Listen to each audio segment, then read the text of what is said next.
Inner ring road కేసులో చంద్రబాబు ముందస్తు bail పిటిషన్పై కీలక పరిణామం చోటు చేసుకుంది.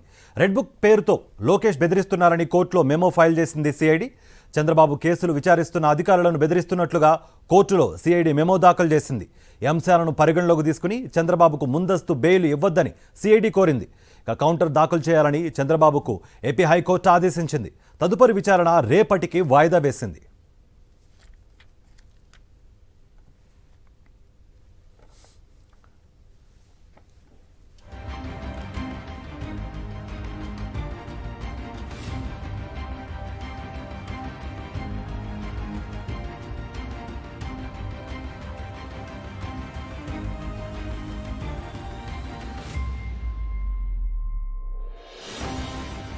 ఇన్నర్ రింగ్ రోడ్ కేసులో చంద్రబాబు ముందస్తు బెయిల్ పిటిషన్పై కీలక పరిణామం చోటు చేసుకుంది.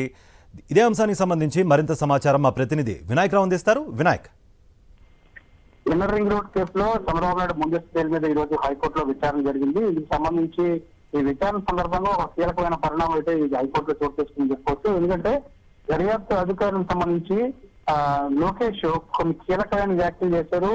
రెడ్ బుక్ లో ఆయన తన ఎవరైతే దర్యాప్తు చేస్తున్నారో దర్యాప్తు అధికారులు పేరు నమోదు చేసుకోవడమే కాకుండా రెడ్ బుక్ పేరుతో బెదిరిస్తున్నారంటూ కోర్టులో సిఐడి ఒక మెమో ఒకటి దాఖలు చేసింది. ఈ నేపథ్యంలో చంద్రబాబు నాయుడు కేసు విచారిస్తున్న అధికారులను ప్రభుత్వం మారిన తర్వాత తన చర్యలు తీసుకుంటానంటూ కూడా లోకేష్ రెడ్ బుక్ పేరుతోటి ఈ బ్లాక్ మెయిల్ చేస్తున్నట్లుగా కోర్టులో సిఐడి మెమో ద్వారా తెలిపింది. ఈ నేపథ్యంలో ఈ అంశాలను పరిగణలోకి తీసుకుంటూ చంద్రబాబు నాయుడుకి ఐఆర్ఆర్ కేసులో ముందస్తు బెయిల్ మంజూరు చేయొద్దంటూ కూడా సిఐడి హైకోర్టు ముందు విజ్ఞప్తి చేసింది. ఈ నేపథ్యంలో చంద్రబాబు నాయుడిని కౌంటర్ దాఖలు చేయాలంటూ కూడా హైకోర్టు ఆదేశించి తదుపరి విచారణ రేపటికి వాయిదా వేయడం జరిగింది. మరోవైపున ఇదే అంశాలకు సంబంధించి అంటే లోకేష్ వ్యాఖ్యలు మీద ఏసీబీ కోర్టులో కూడా ఒక మెమో అయితే దాఖలైందని చెప్పొచ్చు. ఈ రోజు సిఐడి ఒక మెమో దాఖలు చేసింది. లోకేష్ కోర్టు ధిక్కార వ్యాఖ్యలను ఆధారాలతో సహా ఇప్పటికే ఏసీబీ కోర్టు ముందు సిఐడి ఉంచింది.